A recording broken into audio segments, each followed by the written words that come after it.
আপনি বা আপনার কোনো আত্মীয় হাসপাতালে ভর্তি হয়েছেন। ডাক্তার হয়তো বলে গেছে যে এই স্যালাইনটা শেষ হইলেই আপনাকে ছুটি দেওয়া হবে। তখন আপনি বাড়ি যেতে পারবেন। তো আপনি ভাবলেন যে স্যালাইন তো খুব আস্তে, আস্তে পড়তেছে। এই গতিতে যদি পড়তে থাকে তাহলে তো শেষ হইতে আরো ৪-৫ ঘন্টা লেগে যাবে। তো আমার বাড়ি হইলো সেই খুব দূরে ৬-৭ ঘন্টা লাগে বাসে যাইতে। একটু তাড়াতাড়ি শেষ হইলে আমি তাড়াতাড়ি বাড়ি যাব। এটা আপনার মনে আসতেই পারে। অস্বাভাবিক কিছু না। এইভাবে আপনি কি করলেন? এটাকে একটুখানি বাড়ায় দিলেন যে কেউ তো দেখতেছে না। একটু বাড়ায় দিই, কি অসুবিধা? আমি বাড়াইয়া দিলাম যেন খুব দ্রুত স্যালাইনটা শেষ হয়ে যায়, আমি তাড়াতাড়ি বাড়ি যেতে পারি। হ্যাঁ, এরকমটা মাথায় আসতে পারে। কিন্তু সাবধান, এটা কখনো করবেন না।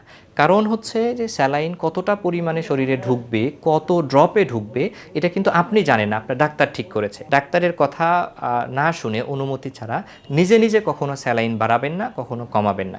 বাড়ালেও ক্ষতি হতে পারে, কমালেও ক্ষতি হতে পারে। কমালে রোগীর শরীরে পানি ঢুকবে না, স্যালাইন ঢুকবে না, পানির শূন্যতা বেড়ে গিয়ে রোগীর অবস্থা খারাপ হতে পারে। বাড়ালেও রোগীর ক্ষতি হতে পারে। এখন বলতে পারেন যে স্যালাইন বেশি যাওয়া তো ভালো, বাড়ালে কি ক্ষতি? উত্তর হচ্ছে বাড়ালেও ক্ষতি হতে পারে। অতিরিক্ত পানি শরীরের মধ্যে ঢুকলে এটা ফুসফুসকে আক্রান্ত করতে পারে, রোগীর শ্বাসকষ্ট হয়ে যেতে পারে। সব রোগীর ক্ষেত্রে হবে এরকম বলছি না, কিন্তু সম্ভাবনা আছে। তো আপনার এই ঝুঁকি নেওয়া কোনো মতেই ঠিক হবে না।